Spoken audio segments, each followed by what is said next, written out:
បាទសួស្តីថ្ងៃនេះខ្ញុំនឹងមកប្រាប់អំពីរបៀបបាញ់រូបភាពឬក៏វីដេអូពីទូរស័ព្ទដៃ iPhone ទៅកាន់ទូរស័ព្ទរបស់យើងប្រភេទ Android បម្រើយើងបាញ់រូបភាពឬក៏វីដេអូតាម AirDrop ពី iPhone ទៅ iPhone តាម AirDrop ដល់ពេលប្រភេទដែលប្រើ Android វាមានអាមុខងារ AirDrop ដូចជាប្រភេទ iPhone ទេអញ្ចឹងយើងមកដឹងពីរបៀបបាញ់រូបភាពឬក៏វីដេអូពី iPhone ទៅប្រភេទ Android ឬក៏ Android មក iPhone ជាដំបូងយើងចូលទៅក្នុង App Store មកបើសិនជា Android យើងចូលទៅក្នុង Play Store ឥឡូវយើងចូលមកដល់ក្នុង App Store ហើយយើងវាយពាក្យថា Local Set នេះឆ្លប់វាយវាជាប់នៅលើហ្នឹងតបមកយើងឃើញកម្មវិធីមួយឈ្មោះថា Local Set យើងចូល down កម្មវិធីហ្នឹងមកគេយើងដល់ពីទៅទូរស័ព្ទប្រភេទ iPhone ហើយនៅប្រភេទកម្មវិធីដែល Android ឥឡូវថាខ្ញុំដោនបានហើយឥឡូវយើងចូលទៅក្នុងកម្មវិធីហ្នឹងមក Local Set ធម្មតាពេលចូលមកដោយសារនេះខ្ញុំធ្លាប់បានផ្ញើវារួចអញ្ចឹងវាជាប់ device របស់ប្រភេទ Android ហ្នឹងនៅក្នុងទូរស័ព្ទរបស់ស្រាប់ហើយដំបូងពេលយើងដោនមកវាមានជាប់អាហ្នឹងទេដើម្បីឲ្យវា load ហ្នឹងមកបាន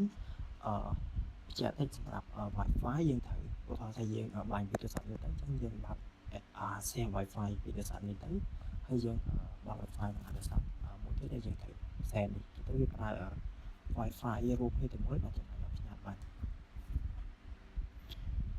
ហើយបន្តមកទៀតយើងចុចទៅលើពាក្យកន្លែង media នេះមកយើងបន្តថាយើងចង់បាញ់គេបាញ់ជាវីដេអូឬក៏រូបស្លាកបន្តយើងបាញ់ចង់បាញ់វីដេអូនេះមួយរយៈពេល7នាទីគេ confirm ហើយវានឹង load ចូលខាងលើហ្នឹងហើយ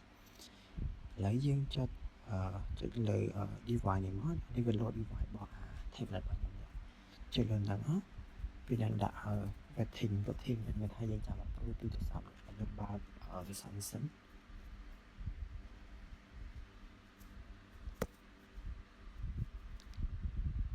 អូខេឥ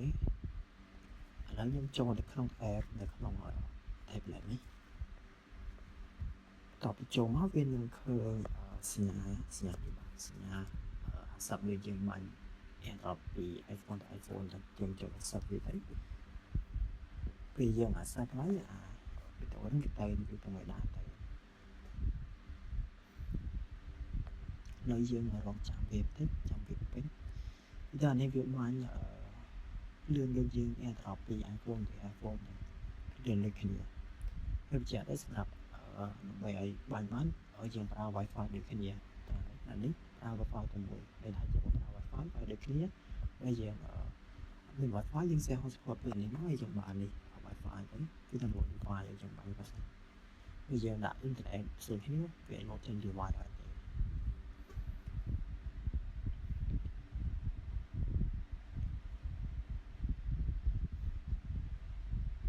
អូខេឥឡូវវាបានបាញ់ពេញហើយឥឡូវយើងចុចដើមមកតោះមកយើងចូលនៅក្នុងទូរស័ព្ទ tablet នេះដែលគឺយើងបាញ់ពី iPhone មកអូខេយើងចូលទៅកន្លែងរូបភាពហើយយើងអូសមកនេះបាទភាសាវីដេអូខំនេះខ្ញុំបាញ់បានម្ដងដែរអញ្ចឹងវាលោកឃើញពីវីដេអូយើងបាញ់នេះយើងបាញ់បានអញ្ចឹងសម្រាប់វីដេអូហ្នឹងមានតែប៉ុណ្្នឹងទេអូខេបាយ